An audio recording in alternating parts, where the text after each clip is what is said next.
Glória a Deus, glória a Deus. Vamos voltar para o tema. Primeira carta de Paulo aos Coríntios, 3:6. Eu plantei, Apolo regou, mas Deus dá o crescimento. E ele fala também aí, irmão, que quem plantar, ele vai ganhar galardão. Quem regar vai ganhar galardão. Ele disse isso no verso 8, 1 Coríntios 3:8. Cada um receberá o seu galardão pelo seu trabalho. Então significa aí que o trabalho só vai acontecer com o maduro. O maduro vai trabalhar. Que depois vamos ter uma pregação aqui sobre o discípulo e o discipulador. Tá bom? Aprendendo a ser discípulo, para poder depois ele ser um discipulador, como Moisés fez com Josué, como Paulo fez com Timóteo, se tornaram grandes homens de Deus, como Elias fez com o seu servo Eliseu, que depois se tornou o grande profeta Eliseu, um dos homens mais respeitados da Bíblia, mas com a palavra dos seus líderes. Então, quando você consegue fazer com o ensino verdadeiro, que será um líder depois, você está mostrando ser um maduro, por isso vai ganhar galardão. E mesmo que não produza nenhum líder, mas se você plantar a verdade e ninguém te ouvir, mas você está trabalhando, plantando só a verdade, com certeza Deus vai fazer alguém vir, mais cedo ou mais tarde vai te ajudar no trabalho, para aqueles serem, mesmo que sejam poucos, como Jesus fez no início, trabalhou só com poucos, só com 11, ele só conseguiu dos 12 fazer 11, entendeu? Porque um se perdeu, foi Judas. Uma multidão de gente, Deus só conseguiu fazer 11 no início, depois vieram outros, mas tudo que é com ensino. Ele gastou a maioria do seu tempo com ensino. Então Paulo está dizendo, vai ter galardão, quer dizer, recompensa, Deus vai te recompensar. Se tu não receber aqui na vida eterna, tu vai receber pelo teu trabalho. Mas, como nós estamos trabalhando aqui com a raiz, o nosso tema aqui é a raiz. O Paulo diz que lá na carta aos Colossenses, capítulo 2, vamos lá? Carta de Paulo aos Colossenses. Havia um cristão que já estavam arraigados nele. Olha que lindo. Colossenses 2, no versículo 7 diz: arraigados e edificados nele, confirmados na fé, assim como fostes ensinados, crescendo em ação de graças. Crescendo, quer dizer, ele assumiu o papel de um crescimento bem aqui, porque primeiro estava arraigado, segundo estava edificado, e por isso estava confirmado na fé, porque foi ensinado. Quem ensinou eles? Paulo e outros cristãos verdadeiros que se levantavam ali, como Apolo também, e outros que se levantaram ali também para pregar a mesma doutrina de Paulo, certo? Então essas pessoas cresciam em ação de graças. O que é isso? Cada vez agradecendo a Deus e trabalhando para Deus, dando as coisas boas da vida deles para o cristianismo, que isso também é uma forma de agradecer. Vivendo, pregando, eles arraigados estavam pregando para outros. Amém? Por causa do ensino, tá bom, irmãos? Ele disse a mesma coisa aos Efésios, no capítulo 3. Amém? Vamos ler aos Efésios, no capítulo 3. Diz, no verso 17: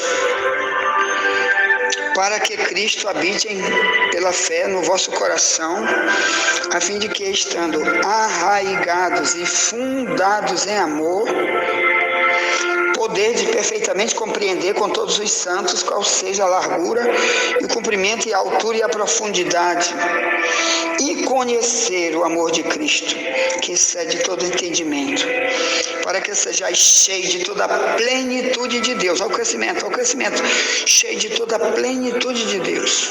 Ponto. Então, aqui é uma oração de Paulo, desde o verso 14. Aqui, ele estava preso quando escreve essa carta. Ele estava em outro país, mandando essa carta para os Efésios, que estavam onde hoje é a Turquia, na Ásia. E ali ele estava orando, escreve na carta: eu estou orando por vocês. Aqui diz que ele se pôs de joelhos. Irmão, cuidado, você que não gosta de orar de joelho e diz: eu gosto de orar só em pé, porque não tem problema, ore de pé. Mas Paulo era um homem que orava de joelho, Jesus orava de joelho, Moisés orava de joelho, a igreja primitiva orava de joelho. Tá bem, irmãos?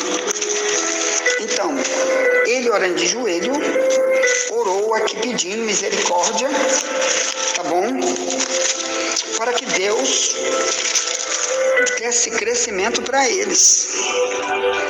A oração de Paulo era o crescimento para os irmãos Efésios. Só que depois, que Paulo morre, para você ver que eles não atingiram aquilo que Paulo fez na sua oração, então significa que nem toda oração vai dar certo, porque lá na época de João, ele diz para eles: volta para o teu primeiro amor.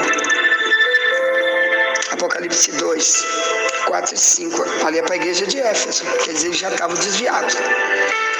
Então muita gente, você vai interceder, pedindo: Deus, eu quero que ele fique na raiz, que é daí que vem a palavra crente radical, porque ele é chamado de crente raiz. Quando alguém hoje é chamado de radical, é como se ele fosse um doido, um lunático, um fanático. Mas para a Bíblia, o radical é porque ele é raiz, ele tem raiz, ele fala o que está ali alimentando ele, que é a raiz está ali buscando o alimento, a água, a comida, por isso que é a raiz. O propósito é ter muita raiz, porque quanto mais raiz, mais alimento ele está comendo, a água, mais água ele está se alimentando, que é a palavra. Então, os Efésios, ele disse: para que Cristo habite pela fé no vosso coração, Efésios 3,17. A fim de estando arraigados e fundados em amor. Então, primeira coisa, olha o perigo aqui de quem não tem amor nenhum pelas coisas de Deus, não tem amor nenhum pela palavra, diz que ama Cristo, mas não tem obras, não tem prática de vida. O próprio Deus não vê esse amor, porque não tem práticas cristãs, não tem práticas de amor por esse próprio Deus, principalmente pelo que ele fala, para a obediência, para a submissão. Então essa pessoa aqui já não tem raiz nenhuma. Então Paulo orava, porque ele via que nem em Efésios, os Efésios, ou melhor, as pessoas que moravam em Éfeso, mas que eram cristãs, tinham um problema gigantesco. Tá bom, irmãos? Falta de raiz, mesmo tendo Paulo ensinado, mesmo Paulo outros tendo regado, mas Paulo orava. Então vamos orar, continue orando, irmão, pela igreja, pelas pessoas que já ouviram e por aqueles que ainda não ouviram, tá bom? Para que eles tenham fundamento através da raiz. Fundamento, você sabe, é o primeiro ensino que veio através dos apóstolos, lá de Efésios 2:20, que estudamos ontem. Ponto.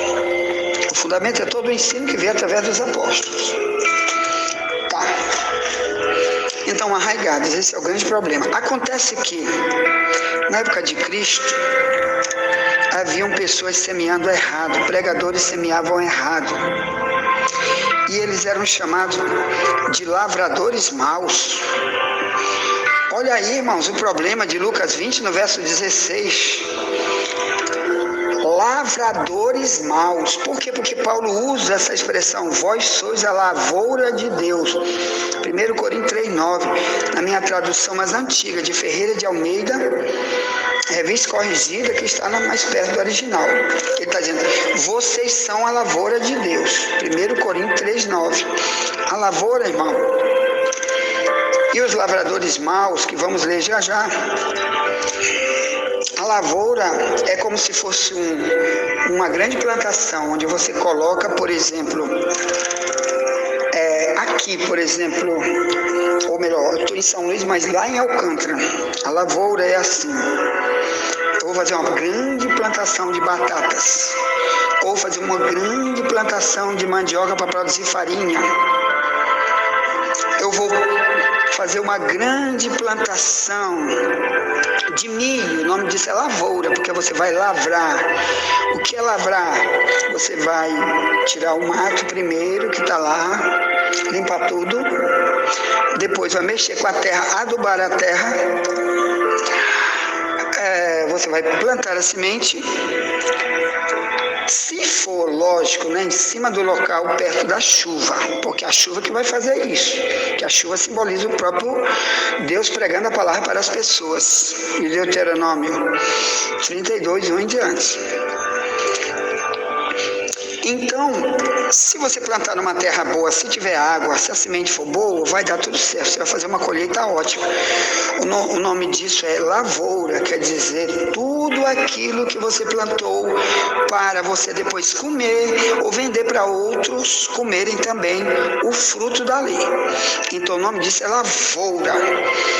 O Paulo então diz, vocês são a lavoura de Deus, 1 Coríntios 3,6. O que é isso? Que muitas igrejas não ensinam para ninguém.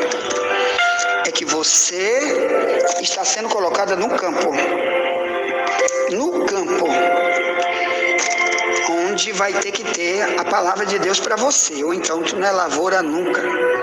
Por isso não vai produzir fruto nunca. Também por isso não vai alimentar ninguém, nunca, porque o propósito é o fruto, não esquece. Jesus disse, tu tiver em mim, não der fruto, vai ser cortado e lançado no fogo. João 15, 1 ao 6. Tenha cuidado com isso. Na época de Jesus, havia então o que Jesus chamou de lavradores maus. Um desses alerta para os lavradores maus, que hoje são os pregadores, hoje são os pastores, se eles forem malvados ao ponto de não dar a verdade para as pessoas, de esconder mensagens principais para edificação e não der esse tipo de mensagem principal para a construção de um verdadeiro cristianismo em alguém, então são chamados de lavradores maus hoje, também como era antigamente. Como era antigamente, vamos começar de Mateus 21. Aqui o próprio Jesus dando um alerta para os lavradores maus, que na época eram os escribas e fariseus, que eram os únicos ensinadores, os únicos pastores da época de Cristo. E foi por isso que Cristo veio, que a religião estava toda errada, que só levava o povo para o inferno e nunca para o céu. Mateus 23, 15. Jesus disse, ai de vocês, escriba e fariseu hipócrita, vocês percorrem o mar e a terra para fazer alguém se converter à religião de vocês. E quando conseguem, fazem dessa pessoa 2 vezes mais filho do inferno do que vocês mesmos, condutores cegos. Então Deus tinha que vir para a terra através da figura de um homem, para falar como homem para as pessoas sobre essas coisas que ninguém sabia. Por isso aqui em outro texto são chamados de lavradores maus. Quem? Os fariseus e os escribas. Então vamos lá. Mateus 21, 33 em diante. Vamos ler. Se lê assim. O título, a epígrafe diz, a parábola dos lavradores maus. Então Jesus diz assim, tudo é parábola, ele conta tudo por comparação. Ouvi ainda outra parábola. Houve um homem pai de família que plantou uma vinha e circundou-a de um valado. O valado é o seguinte, na época eles faziam a roça, né, a plantação, mas antes eles cavavam uma vala ao redor. Para quê? Para quando a chuva viesse, enchesse, como se fosse um rio em redor, para ficar muito tempo cheio d'água, para alimentar aquilo que eles plantaram, para poder colher o fruto depois. Então ele diz, ouviu ainda outra parábola, houve um homem pai de família que plantou uma vinha, circundou-a de um valado e construiu nela um lagar. O lagar é o local onde eles pisavam as uvas para fazer o vinho. Eles comiam, eles vendiam. Diz, edificou uma torre. Uma torre é para botar um vigia. Ficava um vigia lá para reparar. Quando eram aquelas coisas grandonas, imensas, para revender, tinha muitos ricos que viviam disso. De plantar uva, que é uma plantação de uva. Deus comparando o ser humano com uma uva, que a uva vai alimentar. Tá bom? Mas os lavradores maus, ou melhor, os que cuidam desses pés de uva, estavam em maus lençóis pelas mensagens que Jesus avisou aqui contra eles. Então vamos ver que hoje também é para mim e para ti, se nós fomos reconhecidos por Deus como lavradores maus. Então vamos se arrepender logo, vamos dobrar o joelho, clamar e nunca mais querer ser mal com ninguém, porque está ensinando mentira para os outros. Uma palavra misturada de mentira com verdade, não aceite. Cuidado. Então tá aqui, ó. Edificou uma torre e arrendou-a a uns lavradores e ausentou-se para longe. Arrendar quer dizer, não é tua, é minha. Isso que ele está tentando dizer. O que tu está plantando não é teu, é meu. Eu apenas coloquei por um tempo. Arrendar quer dizer, você vai ganhar dinheiro aí, você vai ganhar frutos com isso, mas não é teu, é meu. E quando eu chegar, eu quero requerer, porque é meu. Então, tudo que tu plantar aí não é teu, não te esquece, hein? A igreja não é tua, nada é tua, nada aí é teu. Cuidado, não mexa com as coisas que não é teu. Então, dá o necessário principal para eles darem fruto, para eles serem úteis, ou então você vai estar em curso nas penas dos artigos da lei de Deus que estão aqui no que vamos ler na parábola dos lavradores maus. Tá. Verso 34. Lucas 21 diz, isso aqui é Jesus falando, não é Paulo, não é João, é Jesus. Diz, e chegando o tempo dos frutos, isso aqui ele está pregando para Israel, onde no meio deles estavam os escribas e fariseus, que sempre estavam pelo meio para ouvir. Diz, e chegando o tempo dos frutos, verso 34, enviou os seus servos aos lavradores para receber os frutos. Olha, sempre Deus bate nessa tecla. Eu quero é os frutos. Eu não quero apenas a raiz, eu não quero apenas o pedaço de pau que nasce. Eu não quero apenas isso ou aquilo, eu quero é fruto. Amém? Que fruto? Gálatas 5:22. Ora, o fruto do Espírito é amor, paz, bondade, fé, bonança. São 9 frutos.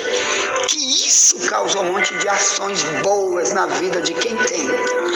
Temos que tem ou que não tem. Aqui no caso, esses aqui não tinham.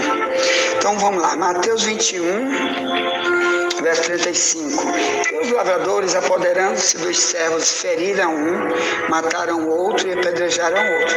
Aqui trata-se de tantos profetas que foram enviados para Israel, da parte de Deus, para falar que eles estavam errados, que os líderes estavam errados, que tinha muito falso profeta no meio deles, muitos falsos mestres, e eles fizeram abater como bateram em Jeremias, né? Prenderam Jeremias, humilharam, etc. O verso 36 diz, depois enviou outros servos sem maior número do que os primeiros, e eles fizeram-lhes o mesmo. Verso 37. E por último enviou-lhes o seu filho, quer dizer, ele mesmo, Jesus. Estava aqui já avisando como que ele seria morto aqui por eles. Ó. Isso aqui é um alerta. Ele já estava avisando, eu vou ser morto por vocês, hein? Vocês mataram os outros, vão matar a mim também. Verso 37. E por último enviou-lhes seu filho, dizendo, terão respeito a meu filho. Mas os lavradores, está aqui no verso 38, mas os lavradores, vendo o filho, disseram entre si, este é o herdeiro, vinde, matemo-lo e apoderemo-nos da sua herança. Isso aqui nem hoje, irmão. Muita gente diz, a igreja é minha, aqui quem prega, aqui é só quem eu mandar. Eu tomo o microfone na mesma hora do verdadeiro profeta. Aqui eu não quero verdadeira profecia. Tem que ser só a linguagem morta, que é a igreja morta, sem Deus. E eu fico enganando o povo dizendo que tem Deus. Aí você pensa que tudo é teu, porque foi eu que construí esta Babilônia para mim. Gastei 1 bilhão, 1 trilhão de reais. Cuidado, meu amigo, isso não é teu. O povo não é teu. Pode ser teu essas cadeiras velhas aí que tu comprou, viu? Esse prédio velho é de 1 bilhão de reais que tu gastou, pode ser teu. Mas um dia tu vai prestar contas. Um dia tu vai prestar contas. 2 Coríntios 5,10, Paulo diz: todos nós teremos que comparecer diante do tribunal de Cristo, para que demos conta de tudo que fizemos através do corpo, quer seja bom, quer seja mal. Em 2 Timóteo 4:2, Paulo diz: Cristo vai julgar os vivos e os mortos na sua vinda e no seu reino. Por isso, pregue a palavra, pregue a palavra. Amém? Quer dizer, pregue a verdade. Não adianta ser um lavrador mau, igual os fariseus. Vamos voltar, vamos lá, vamos voltar. Verso 38. Mateus 21. Mas os lavradores, vendo o filho, disseram entre si: este é o herdeiro. Quer dizer, esse aí que é o dono de tudo. Esse que é o dono de Israel. Esse que é o dono de todas as pessoas do planeta. Esse aqui é o dono. E ele vai querer que você viva com ele como dono. Por isso vem a palavra Senhor, do grego Kyrio, quer dizer dono. Toda vez que você chamar ele de Senhor, você está dizendo: você é o meu dono. Mas como você é dono, se você não quer obedecer? Como Jesus disse aqui no livro de Lucas 6:46, Jesus diz: e por que tu me chamas Senhor, Senhor, e não faz o que eu digo? Então não adianta dizer Senhor Jesus, Senhor Jesus. Procura obedecer a palavra, mas não a palavra dos fariseus, a palavra real. Glória a Deus. Então está aqui, ó. Mateus 21, 38. Mas os lavradores, vendo o filho, disseram entre si: este é o herdeiro. Vinde, matemo-lo, apoderemo-nos da sua herança.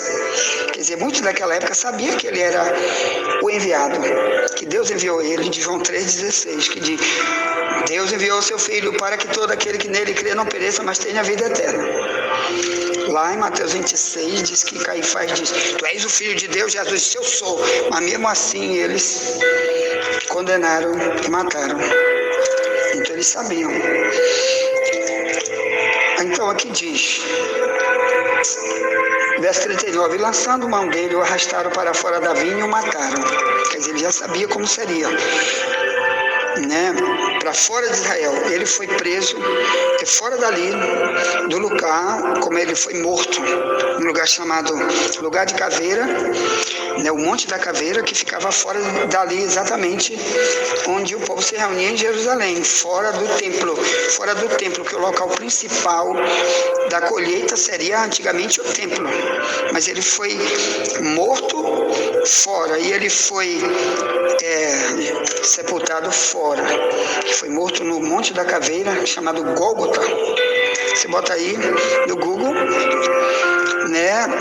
Não. Você bota no YouTube o lugar onde Jesus foi crucificado. Tá bom? E você vai ver que uma mulher chamada, bota no YouTube, que tem uma mulher chamada Aline, que é uma guia turística, que mostra tudinho para você que esses locais existem hoje. Israel preserva esses locais hoje. Ela mostra aqui que Jesus foi, ela mostra tudo. Um monte de gente do mundo inteiro vai lá para olhar e filmar. Ponto, eu fico aqui, já eu continuo. Tá, envia essa mensagem para alguém, já voltaremos, nunca te esquece, somente a verdade nos libertará.